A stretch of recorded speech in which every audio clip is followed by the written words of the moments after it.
irmãos, Deus abençoe sua vida. Eu estou aqui para trazer uma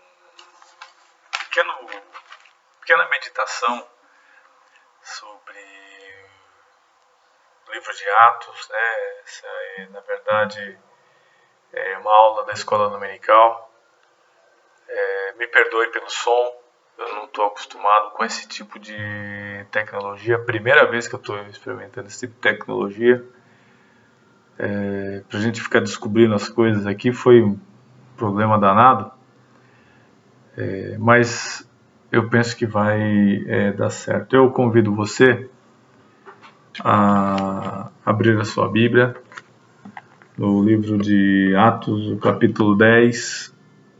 Nós vamos ler a partir do verso 23. E eu penso que eu posso ir até o 43. E para isso, antes de qualquer coisa, eu queria buscar a presença de Deus e a iluminação do Espírito Santo para que Ele nos encaminhe no exame dessa palavra. Vamos orar então, vamos ter uma palavra de oração. Senhor, no nome de Jesus,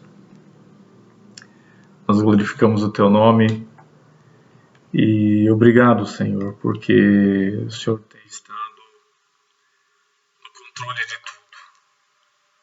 O Senhor sabe todas as coisas, o Senhor conhece a nossa vida. O Senhor sabe que nós precisamos.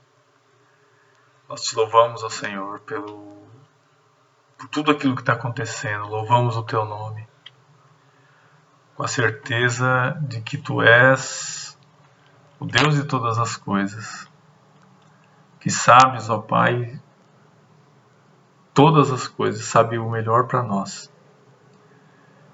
Por isso, Espírito Santo, nós te pedimos que o Senhor venha sobre nós agora e, sobretudo, Senhor, que o Senhor venha nos guiar na leitura e na explanação da Sua palavra, que nós possamos ser, ó Pai, fiéis a Ti, fiéis ao Teu Evangelho, fiel ao Espírito que inspirou a Sua palavra. Por isso, leva-nos, ó Pai, as nossas mentes cativas a Ti, Senhor, e fala ao nosso coração nesse dia, no nome de Jesus. Amém. Irmãos, nós estamos estudando um pouco do livro de Atos. Nós estamos lendo um pouco da Bíblia na escola dominical, por ocasião da escola dominical. E nós havíamos parado no capítulo 10, nos versos que antecedem aí, os versos 23, né? Nós fomos há 2 domingos atrás até o verso 22 e hoje nós vamos dar a sequência. E eu gostaria que você, enquanto a gente pudesse ler, você deixasse a sua Bíblia aberta para que você pudesse acompanhar o texto.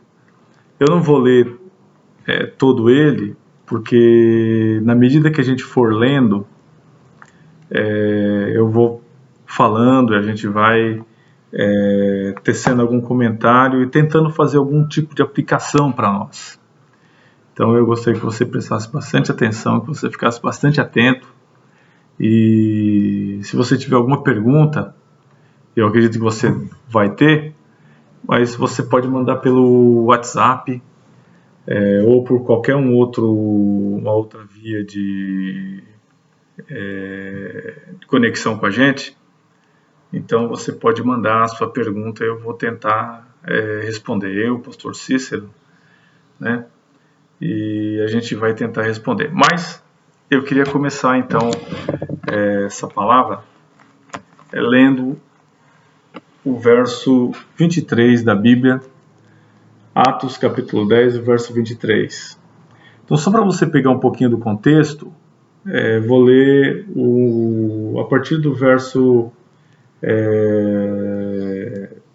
20, a partir do verso 20. E levanta-te, pois, desce e vai com eles, nada duvidando. porque eu vos enviei. E descendo Pedro para junto dos homens, disse: Aqui me tendes, ou a quem buscais? A quem viestes?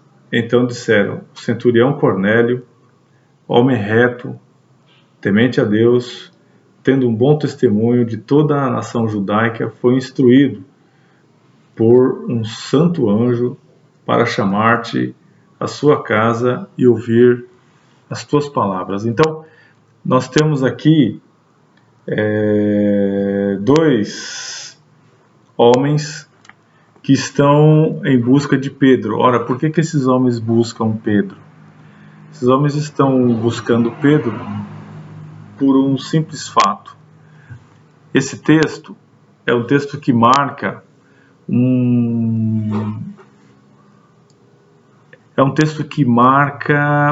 ele funciona mais ou menos como o momento em que ele torna o Evangelho uma palavra uma palavra católica, né? Não entenda católica no sentido institucional, mas católica no sentido da universalidade, né? Então, o Evangelho aqui ele passa a ser universal, ele passa a ser católico, né? Muito embora a questão católica é muito mal interpretada, né? Às vezes por nós mesmos evangélicos, mas o nome ele não está errado, né? Porque católico, né, ele significa universal. Então, nesse momento, nesse aspecto, o Evangelho passa a ser católico, ele passa a ser universal. Por quê? Porque até então o Evangelho ele estava sendo pregado somente dentro da comunidade judaica. Então, por mais que a gente tivesse, por exemplo, o etíope, né, aquele homem etíope, né, aquele negro da Etiópia, né, que ele era da corte, né, da rainha de Candace, né, ele era um homem da alta sociedade da Etiópia, mas esse homem ele era também judeu, ele é um descendente de judeu. Por que ele é judeu? Como eu já disse, por causa da própria rainha de Candace. Quem era a rainha de Candace? A rainha de Candace foi aquela rainha que ficou sabendo, né, muitos anos atrás aqui, ficou sabendo do Templo de Salomão. E essa rainha etíope, que era uma negra, ela sai da Etiópia e ela vai até o Templo de Salomão e ela conhece não só o templo, ela ficou sabendo da fama do templo e ela fica sabendo dessa fama e ela vai então visitar o Templo de Salomão e lá ela tem contato com o próprio Salomão, né? E Salomão se apaixona por ela e possui como esposa. E esse etíope é um dos descendentes dessa rainha. Então, ele é um judeu negro. Então, é um judeu da Etiópia. Então, é interessante que agora o Evangelho ele passa a extrapolar as divisas judaicas. O Evangelho agora começa a ir ao encontro dos gentios.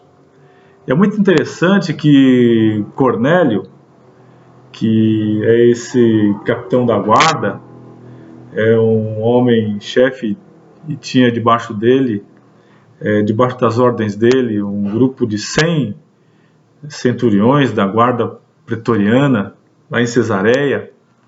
E o texto ele diz que esse homem, ele orava. Então, quem é Cornélio? Cornélio é um romano, um gentil, e ele era frequentador da sinagoga, muito embora ele não era um circuncidado, mas ele era um frequentador da sinagoga, ele observava a lei, era um homem que se tornou um cumpridor do costume judaico, era um homem que observava os costumes da religião judaica. E era um homem assim respeitado, era um homem bastante influente na sinagoga. Porém, ele era visto assim com um certo distanciamento, que ele não era necessariamente um prosélito, ou seja, um gentil que tinha passado pela circuncisão. Então, ele não era um prosélito, ele era só um simpatizante. Os servos de Cornélio, ele chega a dizer para Pedro aqui, né, que no verso 22, o 10:22, diz que ele era um homem reto e temente a Deus e tendo bom testemunho. Então, quer dizer, onde que ele era reto, é onde que ele era temente a Deus e tinha um bom testemunho. Na sinagoga, em meio aos judeus. Né? E ele diz que tendo um bom testemunho e toda a nação judaica foi instruído por um santo anjo a chamar-se a casa e a ouvir suas palavras. Então veja que Cornélio, ele era um homem que ele era temente a Deus do ponto de vista judaico. E esse homem, num dado momento, ele se encontra, né, orando. Era um pagão que, num certo momento, ele está orando. E ele tem uma visão, né? Cornélio tem uma visão. Se você olhar um pouco antes aqui, no capítulo 10, ele tem uma visão, e o verso 3 vai dizer isso, que Cornélio teve uma visão acerca da hora nona do dia, e um anjo de Deus que se aproximou dele diz: Cornélio. E esse, fixando nele os olhos, possuído de temor, perguntou: que é, Senhor? E o anjo disse: as tuas orações e as tuas esmolas subiram para a memória diante de Deus. Agora envia mensageiros a Jope e manda chamar a Simão, que tem por nome Pedro. E ele então enviou esses mensageiros, esses servos, e simultaneamente, quando esses servos eles estão indo aonde Pedro está, e Pedro está distante um dia de viagem, e ele está na casa de um tal Simão Curtidor, e é interessante, né, que Pedro é judeu, e ele jamais poderia estar na casa de um homem com essa atividade, né? Ser um curtidor. Então, o que era o curtidor? O curtidor era uma pessoa que trabalhava com cadáver de animais, e ele tirava o couro e curtia esse couro. Né? Então, Pedro já está começando aí a aprender, né, a lidar com essa extrapolação do Evangelho. Então Pedro já está na casa de um curtidor. É interessante isso no texto. Mas veja que o Espírito parece estar preparando todo um cenário para que o Evangelho possa ultrapassar essas fronteiras. Né? Tudo isso faz parte do plano de Deus. Tudo isso faz parte do projeto de Deus, que era tornar o Evangelho conhecido em todas as nações. Cumprir a palavra de Deus, a promessa de Deus sobre Abraão, que em ti seriam benditas todas as famílias da terra. Então, na tua descendência, Deus diz a Abraão, na tua descendência serão benditas todas as famílias da terra. Como então abençoar todas essas famílias da terra? Tendo o Evangelho limitado ao judaísmo. O Evangelho, então, para que pudesse alcançar todas as famílias da terra, o Evangelho, então, teria que extrapolar os limites. Então, note que, como eu tenho dito, né, por ocasião da escola dominical, Lucas ele é muito detalhista nesse ponto. Então Lucas quer demonstrar que o Evangelho ele foi além das fronteiras. parece que Lucas, ele narra, a narrativa de Lucas, ela é constituída a partir das palavras de Jesus em Atos 1:8, e sereis minhas testemunhas, tanto em Jerusalém, Samaria, na Judéia e até os confins da terra. Ou seja, Lucas está narrando agora a última parte dessa promessa de Jesus, que os discípulos, os apóstolos seriam testemunhas de Jesus. Então, começando em Jerusalém, onde desceu o Espírito Santo, depois em Samaria, né? Depois na Judéia, e agora o Evangelho está indo para os confins da terra, indo para os confins do mundo. Então, o que é, no caso Cornélio? Cornélio, ele é o primeiro, teoricamente, né, onde se relata, Lucas ele relata Cornélio como sendo o primeiro membro da igreja não judeu. Então, é o primeiro membro da igreja gentil. E é interessante como o Espírito Santo ele prepara esse cenário. Por quê? Porque Pedro é responsável diretamente por a evangelização de Cornélio e também sendo instrumento na mão de Deus pela conversão de Cornélio. E é interessante que Pedro ele vê essas coisas, ele pôde estar ali e servir até ele mesmo como testemunha daquilo que o Espírito está fazendo. O Espírito agora não está convertendo só judeu. Então, o Espírito Santo não é só uma exclusividade do judeu, mas agora é para todos os povos. Então, a graça de Deus, a salvação de Deus é para todos os povos. Então, aquilo que foi anunciado pelos profetas, a gente vê a concretização agora. E Lucas ele faz muito bem isso ao narrar a conversão de Cornélio com riquezas de detalhes. Então, o texto ele começa dizendo o seguinte, verso 23, Pedro, pois, convidou-os a entrar e hospedou-o, e no dia seguinte levantou e partiu com eles e também alguns irmãos que habitavam em Jope e foram em sua companhia.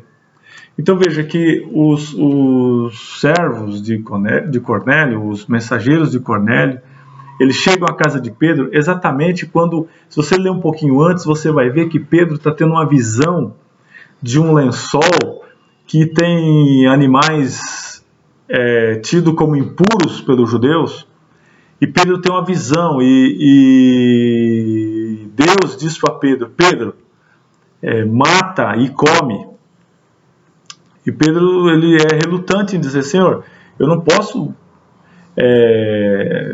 me alimentar dessas coisas impuras. E Deus diz a Pedro, não torne impura aquilo que eu purifiquei. Então veja que é importante, porque parece que não é só a conversão de Cornélio, mas vamos dizer assim que seria uma última etapa da conversão de Pedro. Pedro, um judeu, né, muito bem ensinado, muito bem, a cultura judaica muito bem processada na cabeça dele, mas agora ele tem que lidar com aquilo que Deus está fazendo fora das cercas ou fora dos limites do judaísmo. E tem que ser Pedro. E é interessante que lá em Mateus, Jesus diz assim, Pedro, você tem a chave do reino, né? O que você ligar aqui será ligado no céu. Então veja que Pedro, ele esteve no Espírito sendo derramado em Samaria, com o samaritano. Então pensa, para um judeu e samaritano, nós tratamos isso aqui na aula. E agora Pedro, não só em Samaria, mas agora Pedro está vendo que o Espírito também está sendo derramado, não somente em samaritanos, mas também em gentios, em pagãos. ou ex-pagãos. Então, o Espírito está convertendo o coração dos pagãos. Então, essa é a grande lição desse texto, eu acredito. O ponto central desse texto é dizer, olha, a última etapa de Atos 1:8 está sendo cumprida. É por isso que esse texto ele traz uma beleza ímpar, porque é um texto que marca o momento em que o Evangelho ele é pregado, ele começa a ser pregado a todas as nações. Então, nesse momento, a gente tem então que os homens chegam perto de Pedro, na casa de Pedro. Pedro teve aquela visão, né, de que os homens estavam à procura dele. E Pedro então chama aqueles homens, eu acredito que fica ali o resto do dia. E é muito interessante que Pedro, ele acompanha esses homens. Pedro está em Jope e agora Pedro vai a Cesareia, um dia de viagem. O que é muito interessante, irmãos, é que Pedro, estando em Jope, ele também leva alguns irmãos judeus. E esse detalhe é importante no texto, porque Pedro não está sozinho como testemunha de que o Espírito está vindo ou convertendo o coração de pagãos ou de gentios. Mas não é o testemunho somente de Pedro, mas ele leva alguns irmãos, e esses irmãos eles também servirão de testemunha sobre aquilo que o Espírito está fazendo. Então veja aqui, verso 24 diz que no dia seguinte, no outro dia, entrou em Cesareia. E Cornélio estava esperando por eles, e tendo reunido seus parentes e amigos íntimos, e aconteceu que, indo Pedro a entrar-lhes, saiu Cornélio ao encontro e, prostrando-lhes aos pés, o adorou. Mas Pedro levantou, dizendo, ergue-te, eu também sou homem. Irmãos, é muito interessante essa passagem, porque veja que quando Pedro chega até onde Cornélio está, Cornélio ele já havia convidado pessoas, amigos. Então o culto estava prestes a começar. Então veja que é interessante a gente notar que mesmo Cornélio, assim, não sendo propriamente um convertido, um plenamente convertido, vamos dizer assim, Cornélio ele já se torna meio que um missionário no meio dele. Ele já se torna um bom testemunho. Ele já se torna alguém que é um anunciador da palavra de Deus. Então, aqui a gente tem Cornélio em sua casa, com a sua família reunida, e já algumas pessoas, né? Ele fala de amigos íntimos. Mas uma coisa muito interessante acontece aqui, um fato interessante, que Cornélio, ele não deixa completamente o seu pagão. Até esse momento, né, Cornélio é um pagão. E veja que o texto relata que Cornélio, ele sai, quando ele vê Pedro chegando, ele sai na direção de Pedro e ele se ajoelha diante de Pedro. Porque Pedro é o portador da boa nova. Pedro é o mensageiro de Deus. Então Cornélio, ele vê em Pedro alguém que deveria ser adorado. Mas é interessante que Pedro, ele rejeita isso. Pedro, ele não pode aceitar isso. Aliás, irmãos, é interessante a gente pensar na pessoa de Pedro, porque Pedro foi preparado para isso, né? Pedro foi ensinado pelo próprio Jesus a ter esse comportamento, né? A gente observa a vida de Pedro, parece que Pedro foi assim, entre todos os discípulos que estiveram ali no corpo a corpo com Jesus, parece que ele teve um papel de um certo destaque, ele teve experiências terríveis com Jesus, né? Então, veja que o ensino de Jesus ele está voltado para isso. Então, o que Pedro faz? Pedro, ele sabe quem ele é. E é muito interessante que Calvino vai dizer isso. Que a gente só sabe quem a gente é quando a gente olha para Deus. E quando a gente olha para Deus, a gente descobre quem Deus é e, sobretudo, quem a gente é, qual é a nossa condição.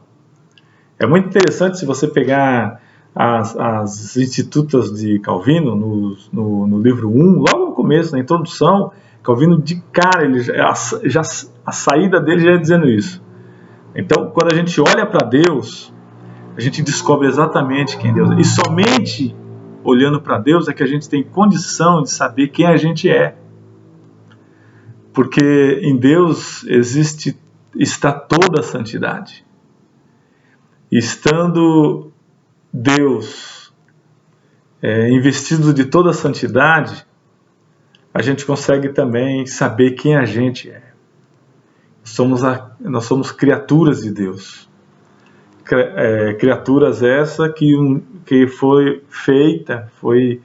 criadas por Deus na sua plenitude, mas deformada pelo pecado, né? Então Pedro não se permite deixar que Cornélio faça dele uma divindade. E Pedro então diz: olha, eu sou homem como você. Então veja que Pedro descobriu quem ele era, né? Estando com Jesus, pregando o Evangelho, né? E o Evangelho tem essa capacidade de dizer quem a gente é, de revelar quem o homem é, né? O Evangelho tem essa capacidade de me desvendar. Então, Pedro, ele não se permite ser louvado ou ser exaltado por Cornélio. Então, é interessante essa parte do texto. Que Pedro ele poderia ter se arrogado de alguma outra coisa, né, de ser ali um mensageiro de Jesus, ou ter o fato de ter estado com Jesus, mas ele mantém ali a sua condição de mero discípulo, de um mero somente portador do Evangelho, um instrumento nas mãos de Jesus. É como diz João, né? João Batista, que ele cresça e eu diminua, né? Então, Pedro ele tem essa capacidade. Então, a gente sabe que o pecado ele faz com que, ao invés da gente reconhecer quem a gente é, o pecado nos leva a ocupar o lugar de Deus. Quando eu vivo no pecado, eu então me torno, eu já disse isso por algumas vezes na igreja, alguém que está no pecado, essa pessoa ela se assenhora dela mesma, ela torna-se o senhor dele mesmo. Então ele sendo o senhor dele mesmo, ele fica ele se acha o Deus dele. Então, ou seja, o pecado faz com que a gente perca de vista aquilo que Deus é e aquilo que eu sou. Então, eu já disse, né, que somente o Evangelho pode resgatar exatamente quem eu sou e quem Deus é. E Pedro entendeu isso. E o texto segue, dizendo que Pedro levanta e diz: eu também sou um homem. E falando com ele, entrou encontrando muitos reunidos ali. Então, A igreja, veja o cenário que o Espírito cria. A igreja, né, que daqui a pouco vai ser a igreja de gentios, está reunidas, pronto para ouvir a voz do Senhor, né, pronta para ouvir aquilo que Pedro vai falar. E falando com ele, entrou e encontrando muitos ali, a quem se dirigiu dizendo: vós sabeis que é proibido um judeu ajuntar-se ou mesmo aproximar-se de alguém de outra raça. Mas Deus me demonstrou que nenhum homem considerasse comum ou imundo. Então, às vezes, as pessoas leem esse texto e dizem: olha, Pedro foi indelicado com Cornélio, né? Mas não é nada disso, é comum. Aliás, Cornélio, pelo fato dele ser um chefe de um grupo de centuriões, 100 soldados, né? E estar ali em Cesareia, e Cesareia era um centro comercial. Aliás, Cesareia tem esse nome, né, pelo fato, não somente pelo fato de ser uma cidade muito próspera, uma cidade ligada à corte, ligada ao imperador, né? Cesareia tem esse nome, né, em homenagem ao próprio César, ao próprio imperador romano, né? Então era uma cidade, né, de negócios, era uma cidade que o próprio imperador a visitava. Então ele tinha contato com pessoas da alta sociedade. E Cornélio, ele não era um homem simples do povo, ele era um homem informado. Ele sabia, aliás, ele já tinha essa informação. Ele sabia que um judeu, ele jamais poderia estar sob o mesmo teto que um pagão como Cornélio. E Pedro diz isso, né? Mas é muito interessante que Pedro, ele fala desse costume judaico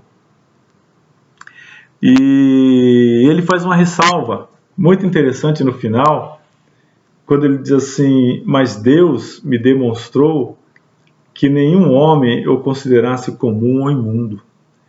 E é interessante isso, porque realmente nenhum homem é imundo, nenhum homem é comum. Os homens são todos filhos de Adão, né? Os homens são filhos de Adão. E sendo filhos de Adão, são também a imagem e semelhança de Deus. É engraçado que nesse texto, Pedro resgata um aspecto importante da nossa vida, mesmo de um pagão, né? Perdão. Mas mesmo de um pagão, que ele antes de ser pagão, ou antes de ser um pecador, ele é a imagem e semelhança de Deus, né? É interessante isso aqui. Então, Pedro está falando do costume judaico.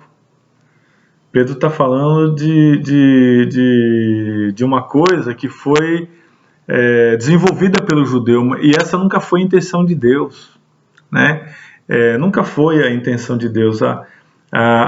Pedro está falando da questão da santidade dos judeus, né? Mas a santidade nunca foi, a santidade não foi dada por Deus ao povo dele para que houvesse uma separação. Mas a santidade, ela foi dada para que o judeu pudesse dar um bom testemunho, né? E pudesse trazer os gentios para adoração a Deus. E o que o judeu faz? O judeu usa essa santidade, que era para ser usada como um bom testemunho. Ele pega esse aspecto da santidade e transforma em separação, porque é essa a ideia que a gente tem. É a ideia de que todo santo ele é separado. Irmãos, é verdade, realmente, o santo ele é separado, mas isso não pode ser usado para a gente construir cercas, muito pelo contrário. Deus não dá a santidade para o seu povo, para o povo de Deus, ou para nós, a igreja hoje, nos tornar um povo exclusivo, né? Ser santo. Muito pelo contrário. Deus nos dá a santidade exatamente com aquela mesma ideia, ou a ideia de sempre, para que nós, como santos, a partir das nossas boas obras, e a teologia reformada vai dizer isso, que a santidade também está ligada com a questão das boas obras, e que isso possa servir de testemunho, para que a gente possa levar outras pessoas a adorarem o nosso Deus. Né? A santidade não pode ser usado como um limite, né, para estabelecer um povo exclusivo de Deus. Muito pelo contrário. E a gente descobre então o aspecto missionário da santidade. Né? É para a gente ser bênção para todas as nações. Então Deus escolheu um povo santo, que se mantém íntegro. Contudo, esse povo santo, ele deve ser bênção para as outras nações. O testemunho dessa santidade deve chamar a atenção das pessoas, para que as pessoas possam ser tocadas pelo Espírito. Então, a nossa santidade é para viver um testemunho de Deus no mundo, né? Então, é interessante que uma das raízes da palavra santificação é a palavra brilhar, né? A primeira palavra do substantivo santo é aquele que brilha, né? Então, a santificação, ela nos leva a gente também a prática de boas obras, né? E você então é santo, é separado para fazer o quê?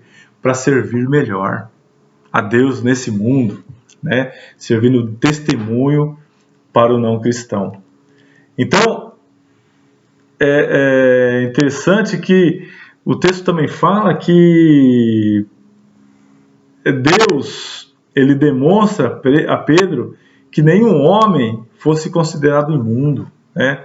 Eu já falei isso, mas me perdoe ser repetitivo, mas assim, mantendo a sequência aqui do texto, o homem não pode ser imundo, né? Porque o homem é a imagem de Deus, o homem é um filho de Adão.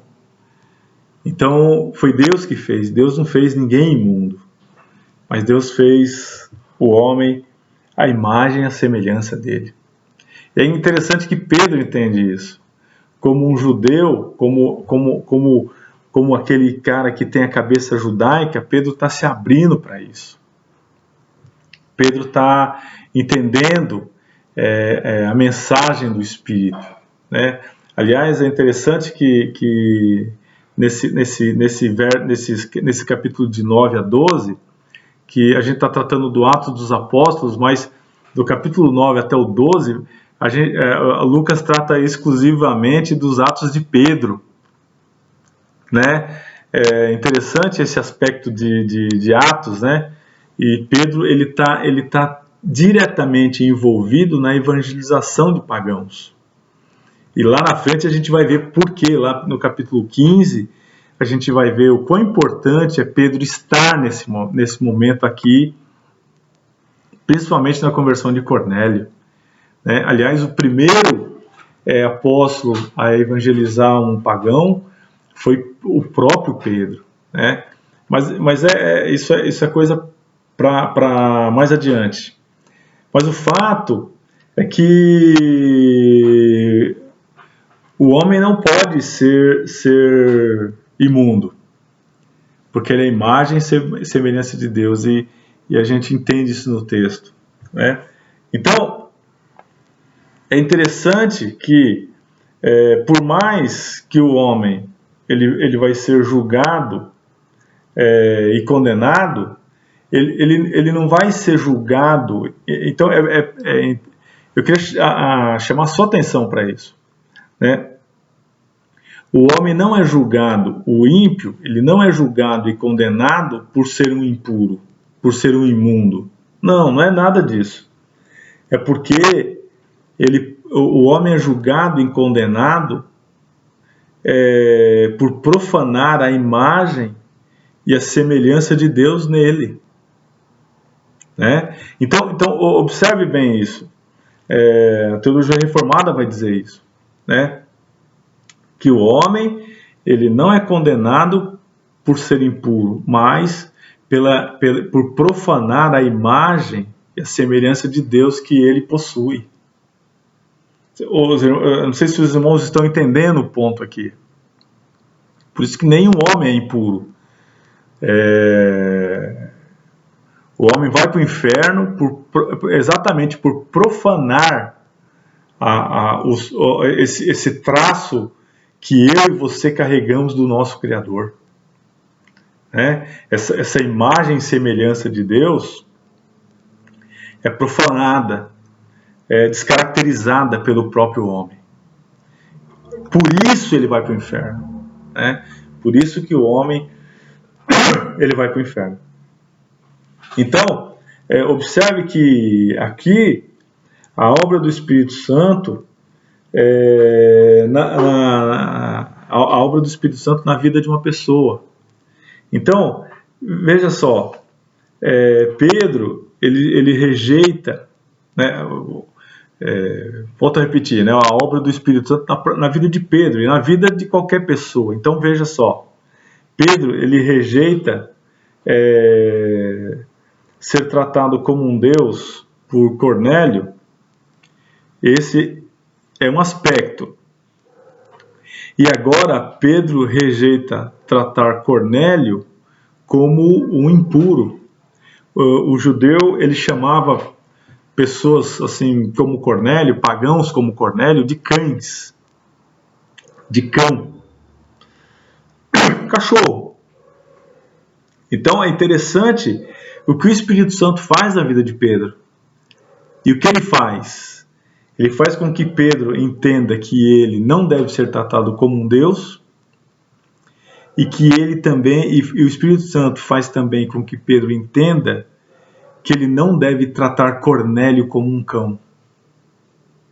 É interessante isso no texto, porque agora o Evangelho ele não é só para o judeu, mas ele é para todas as nações, para todo homem, toda mulher, todo criança, todo jovem, de todas as nações.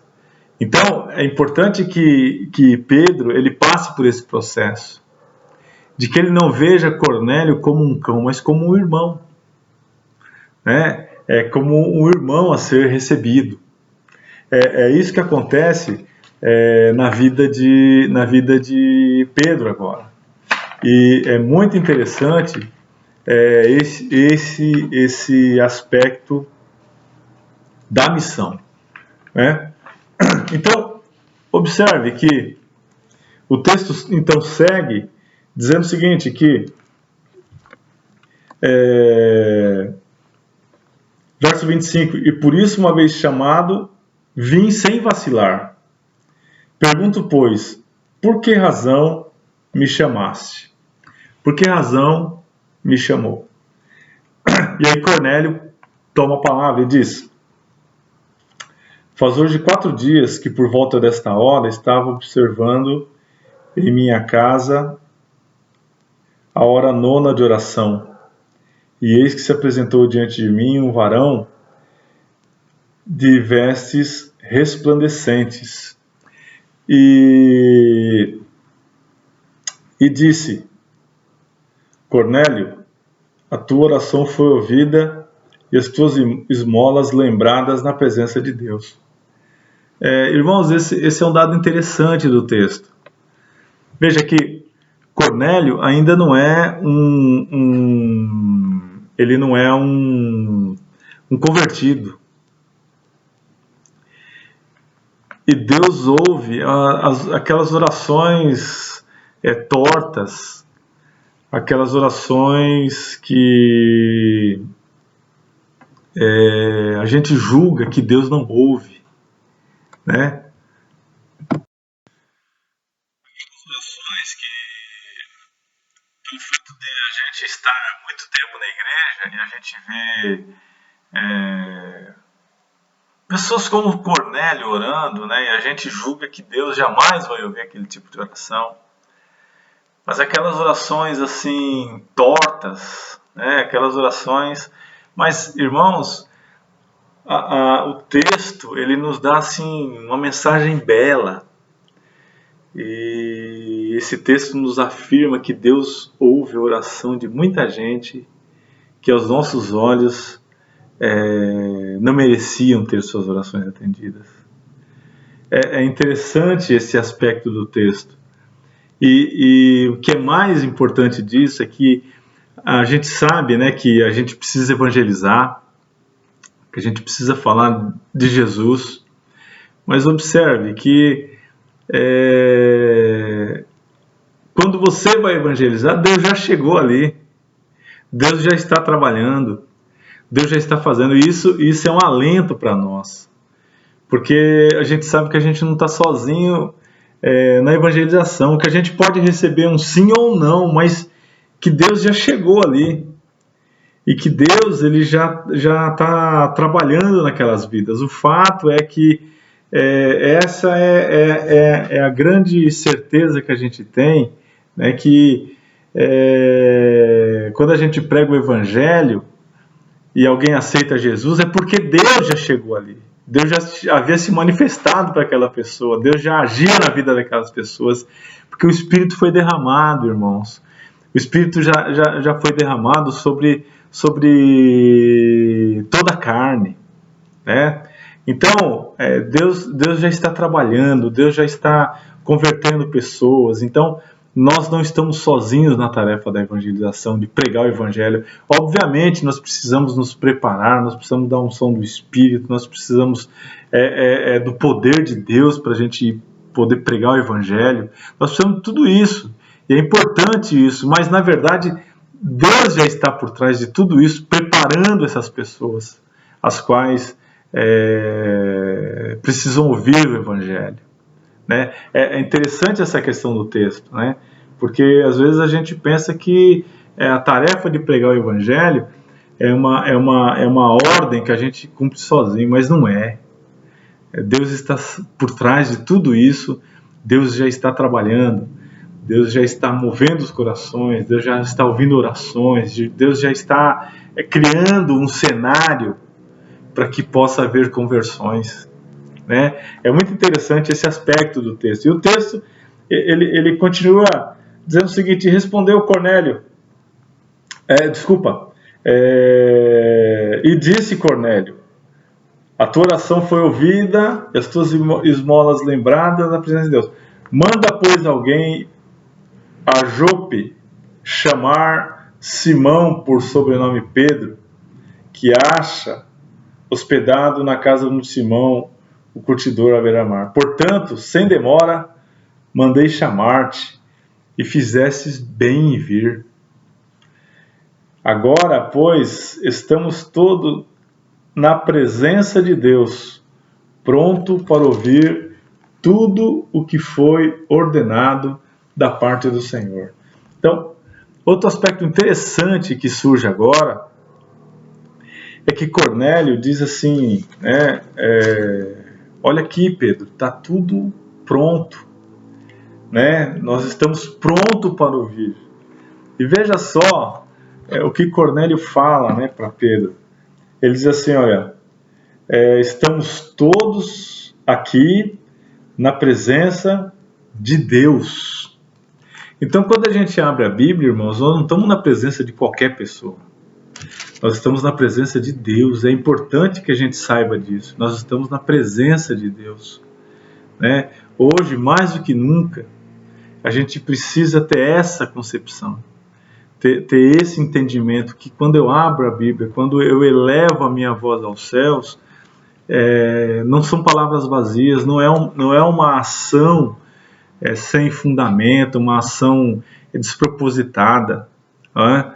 É uma ação que nos leva à presença de Deus, né?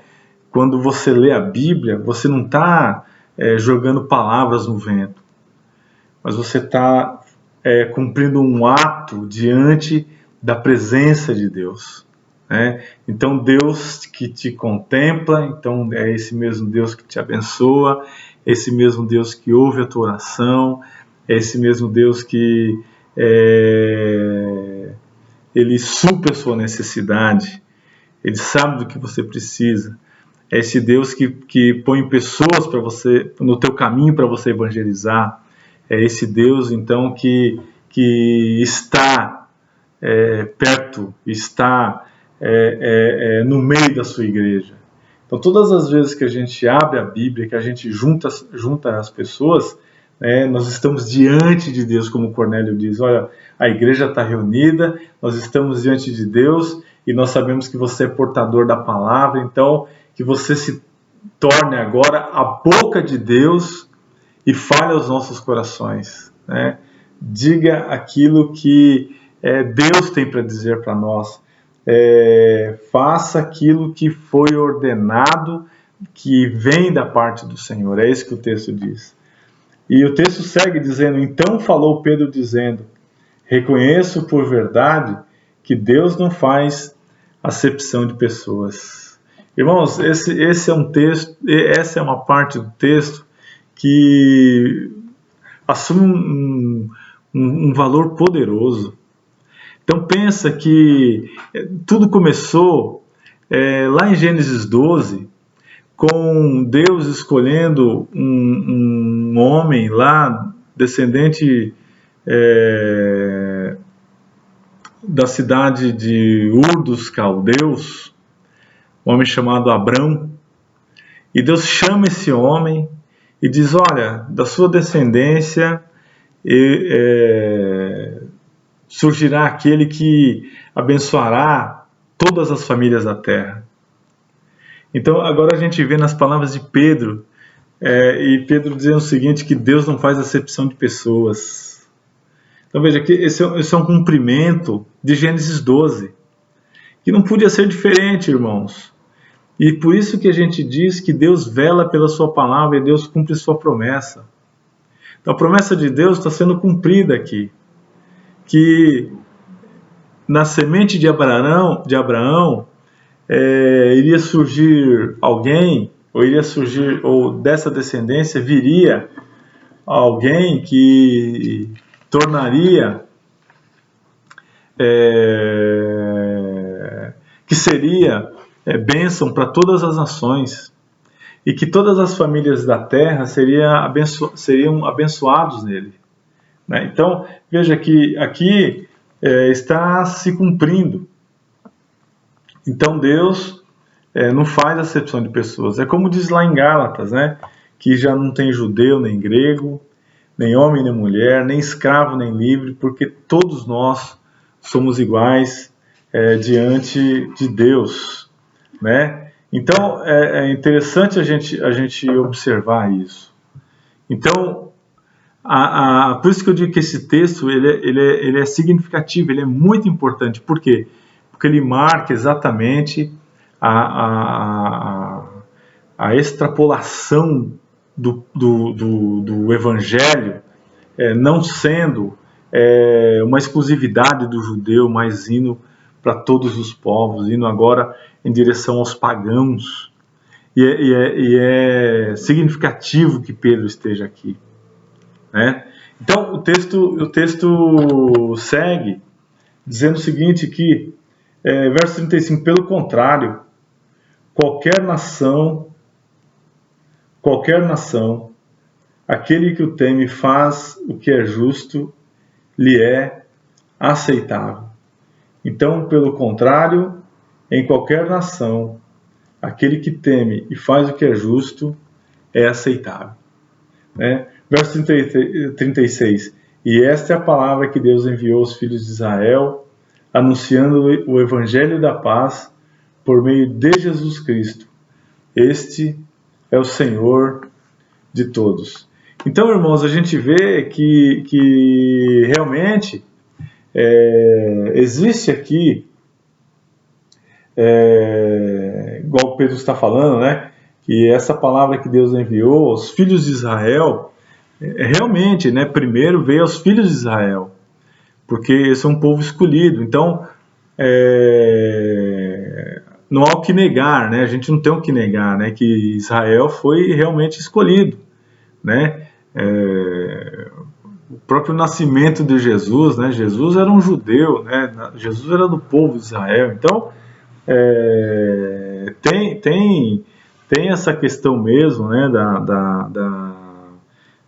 Da escolha de Deus. Deus escolheu um povo, né? Mas o que Israel fez com isso, né? Israel era para se tornar um povo missionário, né? Ele recrudesceu, né? Ele se fechou dentro do mundo dele. Aliás, ao invés de ser bênção para o mundo, ele se fechou dentro do mundinho dele, né?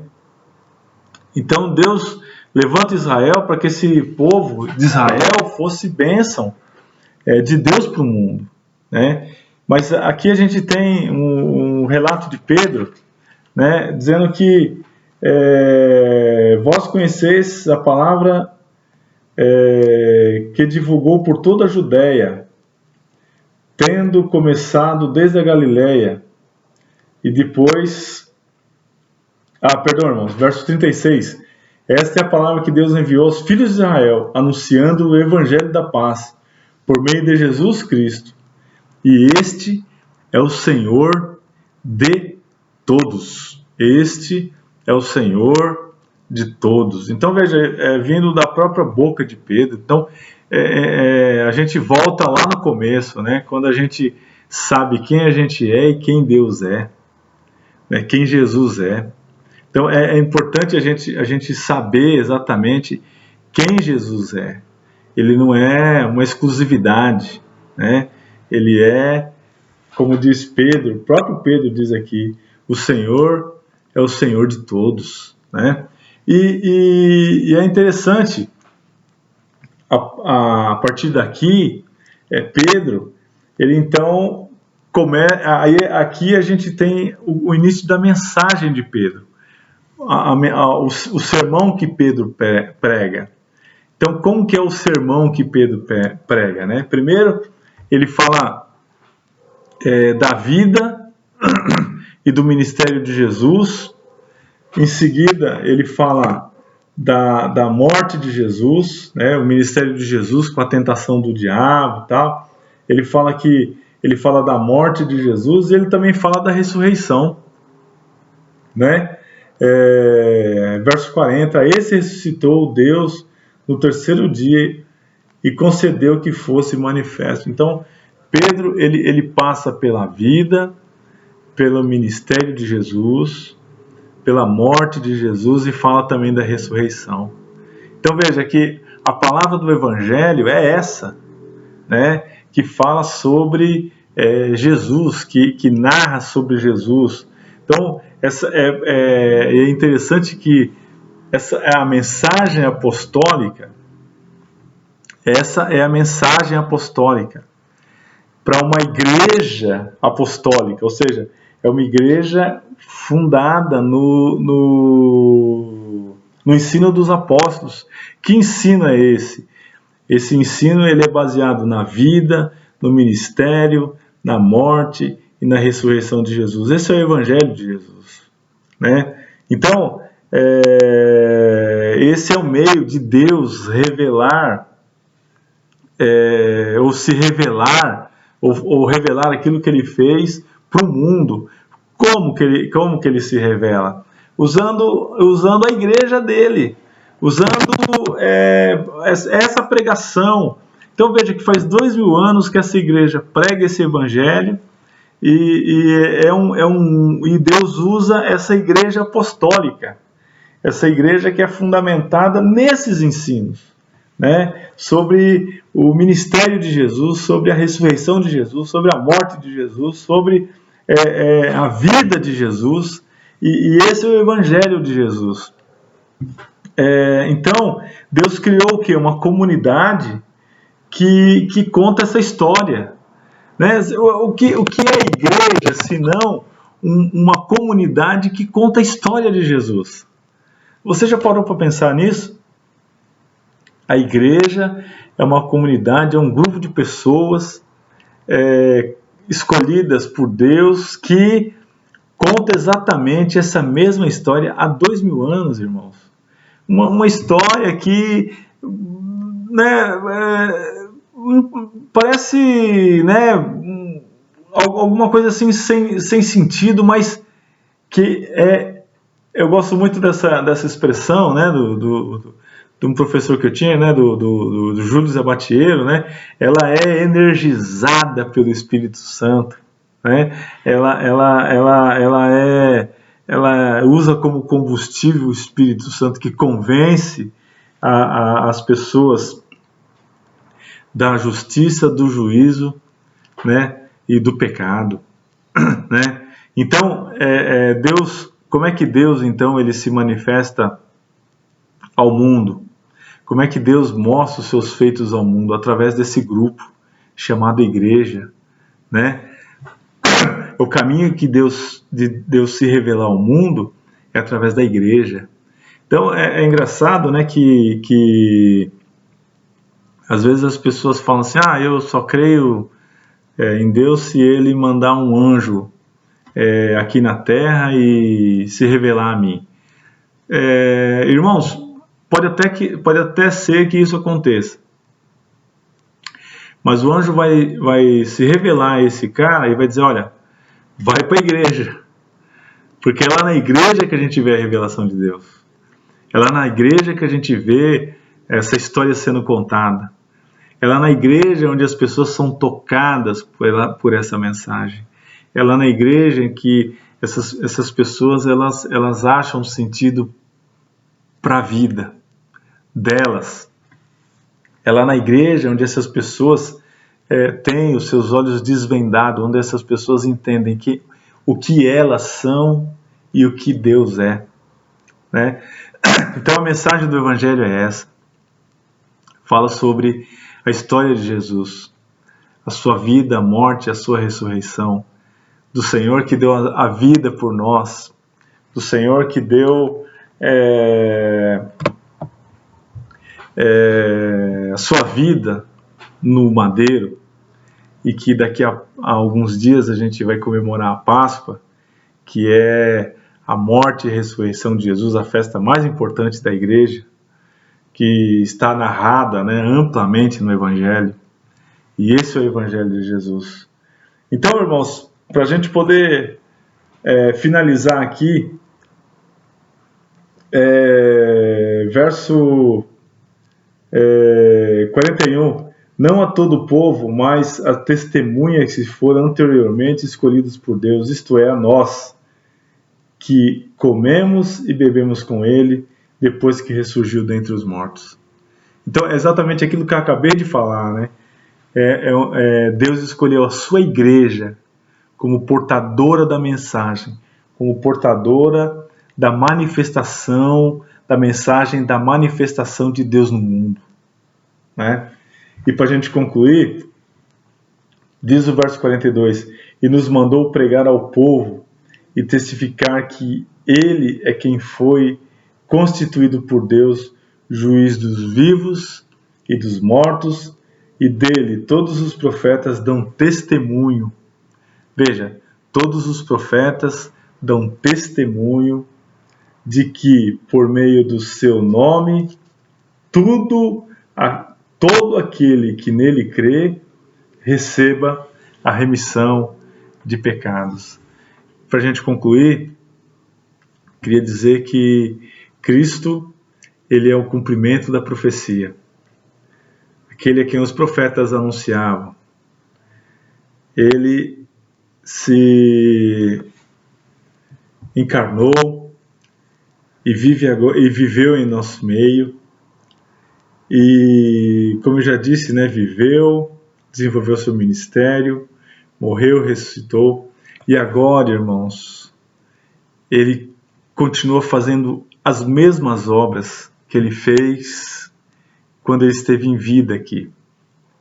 E como é que ele faz, que ele continua fazendo as mesmas obras? Através da igreja. Então, uma das grandes mensagens de Atos que Lucas deixa muito claro é que Jesus ele está vivo através da sua igreja. Jesus vive através da sua igreja.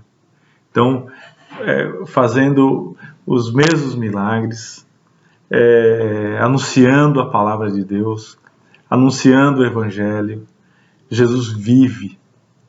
E nesse tempo de pandemia, nós precisamos nos apropriar dessa verdade, que Jesus vive e reina, que Ele é o Senhor de todas as coisas, que Ele é aquele que nos dá a esperança, que nos traz a alegria, não a alegria baseada no mundo, mas a alegria de espírito, a alegria que a gente só encontra em Cristo, que o mundo pode estar desabando, mas quando nós estamos firmados em Jesus, nós vivemos a alegria da salvação, a alegria da eternidade, a alegria de poder viver debaixo da graça e da plenitude do Espírito.